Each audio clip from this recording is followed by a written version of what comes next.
Hello, I'm Sunita Williams. I'm up here on the International Space Station. June 5th, 2024. NASA astronaut Sunita Williams embarks on what was supposed to be a routine 10-day mission aboard the Boeing Starliner. But days turned into weeks, then months.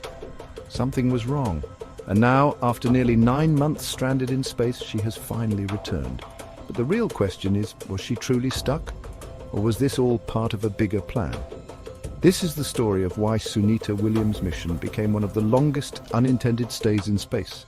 A tale of technical failures, unexpected twists, and a growing storm of speculation. Sunita Williams and Butch Wilmore lifted off aboard Boeing's Starliner on June 5, 2024, headed for the International Space Station. The mission was simple. A short demonstration flight to test Starliner's capabilities before NASA certified it for longer missions. A historic moment as Boeing's spacecraft was meant to rival SpaceX's Crew Dragon. But within hours of reaching orbit, something went wrong. Helium leaks, thruster failures. Starliner had issues, serious ones. At first, NASA reassured the public. Just minor setbacks, they said, but behind the scenes, a crisis was unfolding.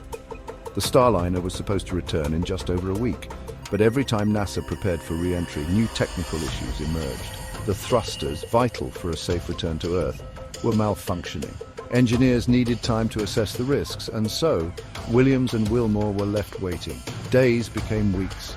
Weeks became months. By September 2024, doubts had started creeping in. Why was there so little information about the repairs? Why was NASA so secretive about the return date? The internet started buzzing with theories. Was this an unplanned test to see how long humans could survive in microgravity? Did they ever actually launch, or was this a grand illusion? But what was life really like for Sunita Williams and her crewmate during this extended stay?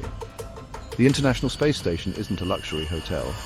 Every day they followed a strict routine exercise to counteract muscle loss, experiments on the effects of long-term space exposure, and maintenance of the station itself. Williams, a veteran astronaut, handled the ordeal like a pro.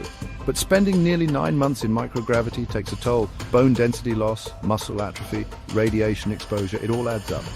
With no clear answers, the theories escalated.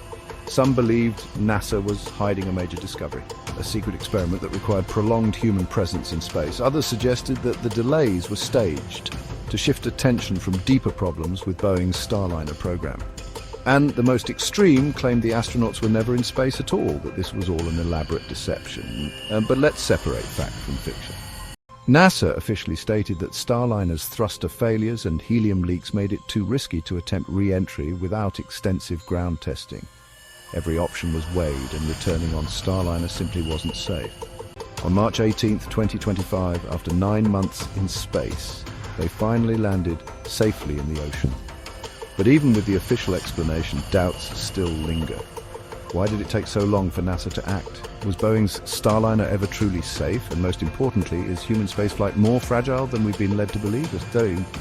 What do you think? Was this a genuine technical failure, or is there more to the story than NASA is telling us?